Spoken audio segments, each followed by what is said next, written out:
friends, welcome to my channel.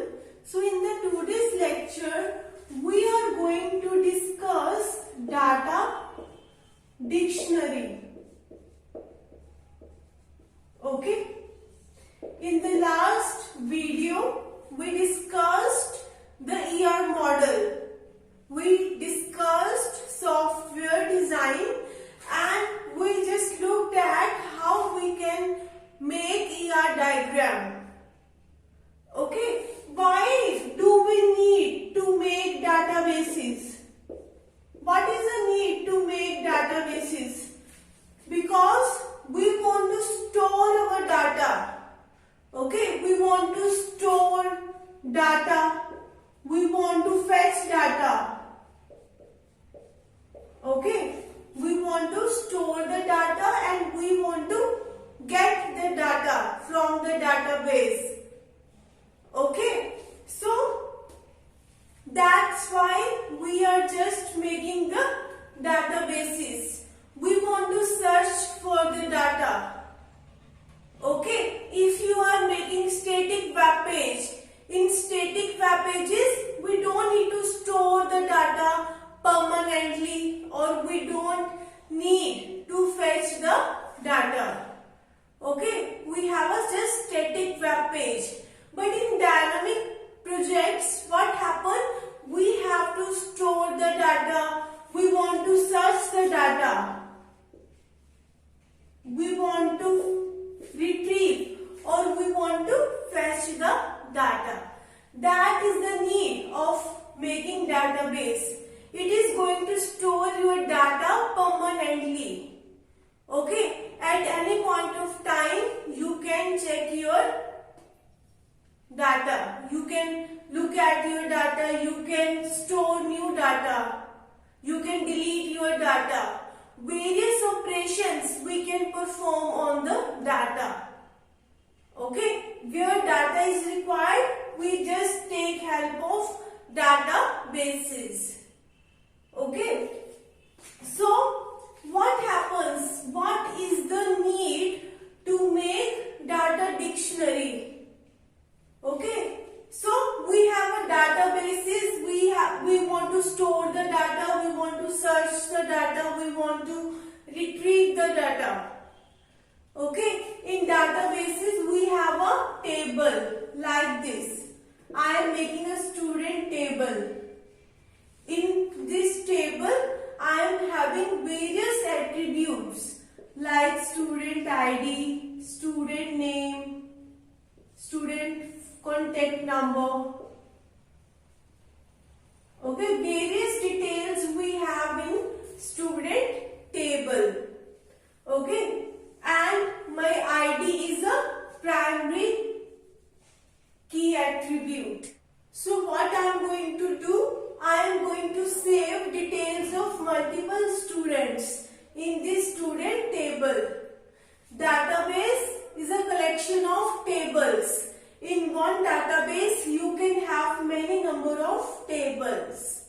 Okay, so in this student table I am adding the details of the student. Let's suppose some contact number. We have second Neha. Let's suppose Neha is having some contact number. We have Pooja. Let's suppose Pooja is having some contact number. Okay, so this is my student table. This is the data you are storing in your table of database. But what actually is the meaning of data dictionary? Data dictionary is actually your metadata. Okay, it is actually your metadata. What is the meaning of metadata? It is going to store information about your data. Okay, this name, contact number, this ID, and all this is actually a data.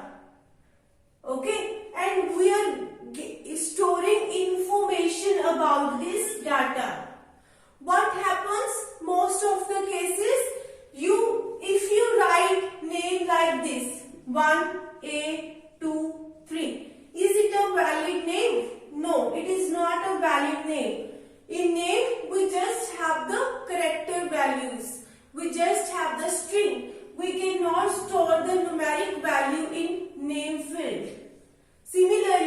contact number. We cannot add any text in contact number. You cannot write contact number like this.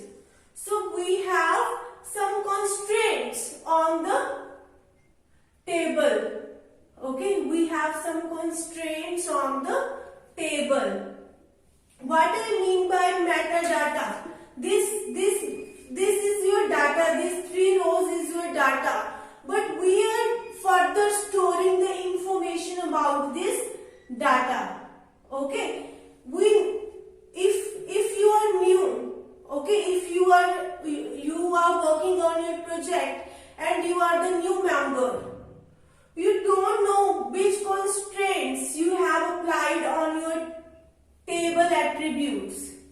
Okay, so in data dictionary we are storing the complete detail about the data. Okay, what I mean to say, let's suppose we are having ID, we are having name, and we are having contact number. Okay, so how you will be writing the complete detail? This is actually my attribute name. Okay, and we will be writing the data type. We will be writing the data type. Then we will be writing the length field. Okay, how long your name should be, how long your contact number data should be. Normally we have a 10 numbers in 10 values in the contact number, but there is a chance that any user might write 11 number in the contact number. Then we will be having problem.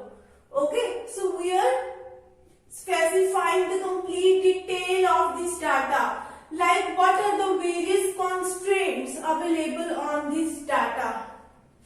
Okay, if you are using ID, or you can write here constraints, like this is a primary key attribute, so you can write here primary key attribute. These two are the normal attributes. Okay, we don't have any key attribute here. Okay, what is the data type of your ID? It is a number. You can say it as an integer. It is an integer value. Your ID is going to store the integer value. And how long length you should have in your ID? Let's suppose 5. You cannot store ID value more than 5 number. Like this can be your ID 1, 2, 3, 4, 5. But you cannot add one more number to this ID value. That would be problem. Okay. We have a name. Name is a string, or you can say it as a varchar. And what should be the maximum length of your name field? Let's suppose 20. Okay. Next we have a contact number. Contact number is integer value. Okay, or you can use long int. Okay, it is an integer value, and the maximum number which you can write in contact number is actually 10. So, data dictionary is data about data. This is a data, but we are now getting information about the data. Like which kind of data we should store in this attribute. It is not that you randomly, in any manner, you are going to store your data in your database table. We should have some constraints, some rules, with the help of which you will be storing your data into the database table. Okay, that is actually your data dictionary. In this, you are storing the meaning of your data. Okay, so this way in data dictionary we are going to save the complete detail of the database. How many number of tables we have in the database, and what are the various columns present in your database, and what are the various constraints you have applied on your attributes or on your columns. So each and every information about the database we are storing in the data dictionary. Okay, let's suppose you have made a table employee and you are giving name like this EMP. How your user or anyone who is using the product will get to know what is the meaning of EMP. So in data dictionary, each and every detail about your database is stored. Okay, because if you are beginner or if you are newly accessing the product, or if you are accessing the product after 2 to 3 years, then you need to know that what are the various constraints we have applied on the database. Okay, it is not that you storing your data randomly in your way. We have applied some rules and restrictions with the help of which you will be storing your data in your columns. And what are the various rules and restrictions that we are storing in the data dictionary? Okay, when we have to store the data, then we need to access the data dictionary. Let's suppose I want to enter name and I am entering the length of the name is, let's suppose, 25 character. So it is showing me error because I have said that we should have length of name only 20. Okay, so then what happened? We will check our data dictionary and we will see that the maximum length of the name is 20. Okay, and sometimes what happens when you upload any image? So they give you some restriction, like the length of your image should be 50 KB to 200 KB. If you are going to upload any image, they will be giving you restriction that the length of your image should be from 50 KB to 200 KB. Okay, if your image size is less than 50 or it is more than 200, then it is showing you error. It is not going to accept you. Okay, so we always work on some of the principles, some of the standards. Okay, it is not that anyhow you are going to store your data. We have some standards and rules with the help of which we will be storing our data. Okay, and we have two ways to use the data dictionary. Let me show you two ways in which we can make data dictionary.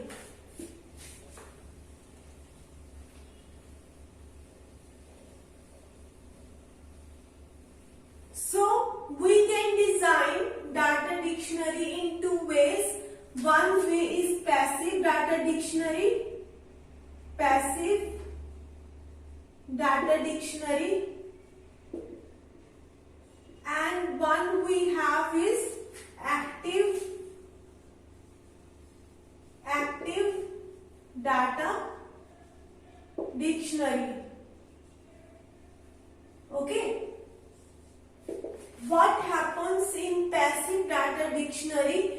We want to save the complete detail of the database. We want to know how many tables we have and what are the attributes we have. Okay, what are the various columns we have in the database table and the further details. We want to store each and every detail about the database. Okay, so that if you are accessing your project after 2 to 3 years, or if you are new to access the software, so you can get the complete knowledge. Okay, so what happens in the passive data dictionary? In passive data dictionary, you can make use of MS Excel. You can make use of MS Excel to store the complete information of your database. Okay, we can use a separate MS Excel. Okay, we are going to make separate tables in which each and every details of your database tables is going to store. Okay, but what is the problem we have to face in MS Excel? It is actually separate from your database. Let's suppose I am having three columns in my student table like this. Okay, and I have manually saved this table in the data dictionary in MS Excel. Okay, it is manual. Okay, and let's suppose at some point of time you want to add one more attribute in the student table. Then what we have to do? We have to manually again and again have to add one more table in the MS Excel. Okay, it is a manual. Whatever changes you are doing in your database tables or in database, each and every change you want to reflect in your MS Excel. Okay, so you have to do everything manually. It is not automatic that whatever changes you are doing here, it is automatically going to be happen in your data dictionary. No, you have to manually do all the changes which you are doing in your original database. Okay, so this is the one way to deal with data dictionary. This is a passive data dictionary. Now, what happens in active data dictionary?